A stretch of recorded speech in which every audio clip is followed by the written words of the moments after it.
Hey, this is Christopher Babiodi of jetstressed.com speaking to you from the Swiss Hotel in Singapore with the 10 most frequently asked questions I get asked about how to avoid jet lag naturally.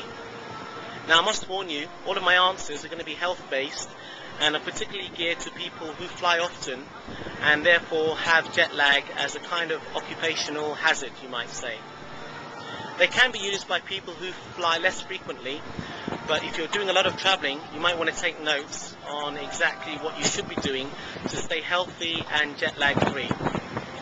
So let's get started. Question number 1 tends to be, what can I do after my flight? I feel so wiped out and I've got no energy. The first thing you should do is make sure you rehydrate. This is important above all else. And to do that, you need decent rehydration tools. One of the best that you can use is the water from young coconuts. It's an isotonic drink, it's alkaline, and it's got the whole dehydration thing down to a T. Question number 2. What can I do about sleeping at my destination location? Well, if you're having trouble sleeping, what you should try and do is acclimatize as quickly as possible once you get your feet on the ground at your destination. We'll be discussing tools on how to do this more specifically later on in the program. Question number 3 tends to be, what can I do about not being able to sleep on board the aircraft? Well, this is fairly simple and straightforward. You might see some of it being used in Business Traveller already. You need a decent pair of noise-cancelling headphones, and on top of that you need to get yourself either a phone or an MP3 player with MP3 capability, and get yourself some entrainment technology. Entrainment technology tends to work at the alpha brainwave range, so it will help you get to that state where you can nod off to sleep. Or even if you don't sleep, it helps you because it relaxes you, so you wake up refreshed and get off the plane ready to go to work, business, or enjoy your holiday, whatever it is that you're doing. Question number 4 tends to be, why shouldn't I be consuming alcohol on board an aircraft? Well, that's fairly simple for 2 reasons really. Alcohol is very dehydrating, and on top of that, it occupies space in your blood which would otherwise be used to help you make the best use of the oxygen available on board the aircraft.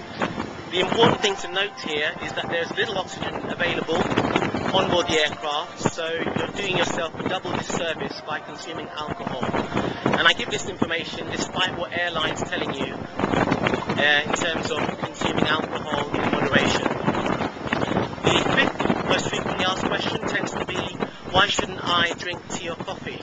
Well, the truth is there are better tools that you can use to help you get the benefits that caffeine can give you when you need them.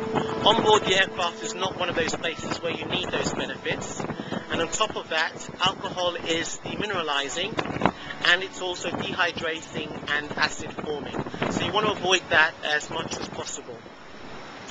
The 6th most frequently asked question I tend to get is, what do I do if I land at my location and it's in the morning and my home time is night time and my body's telling me it's time to go to bed when I know I need to get to work and do other things?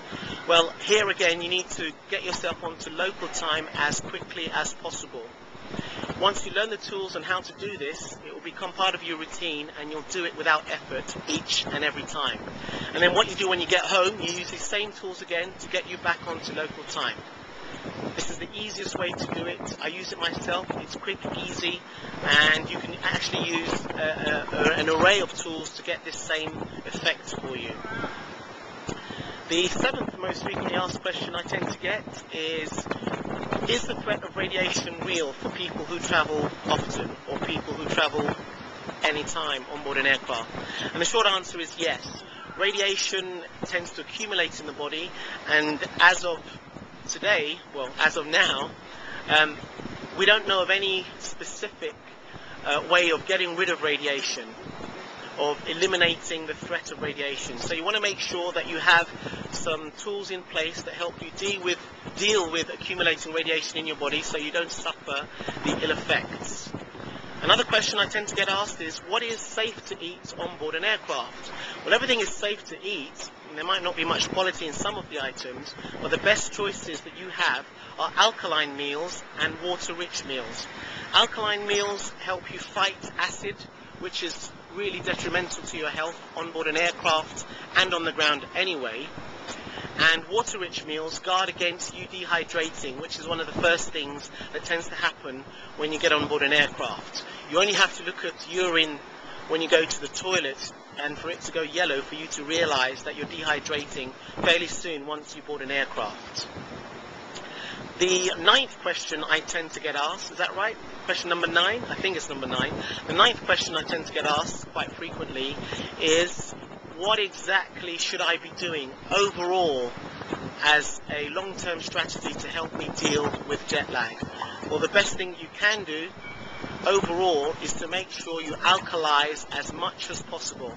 Alkalinity is the actual 80-20 of the jet lag phenomena. If you alkalize regularly and often, you automatically pull the rug from underneath any chance of you coming down with jet lag and having a long, healthful flying career. Question number 10.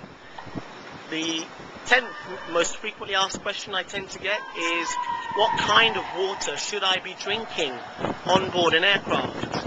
Well, the simple answer is structured water. Structured water is water that, 1, is high in its pH content, and 2, has less total dissolved solids in it, and basically helps you get to the root of the cells by keeping them plump, alkaline, and toxin free. I hope these 10 tips have been useful to you.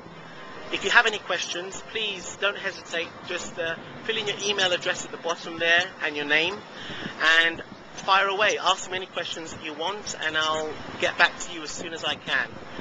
If you found these 10 tips useful, I'd strongly encourage you to put your name in the box anyway to find out the 10 questions that you should be asking me of how to deal with jet lag in a healthful manner as a long-term strategy. I hope you found these 10 tips useful. Forgive me if the sound quality on this is not so good. I'm recording this on the fly, but I hope they've been useful to you, and I look forward to speaking to you on the other side.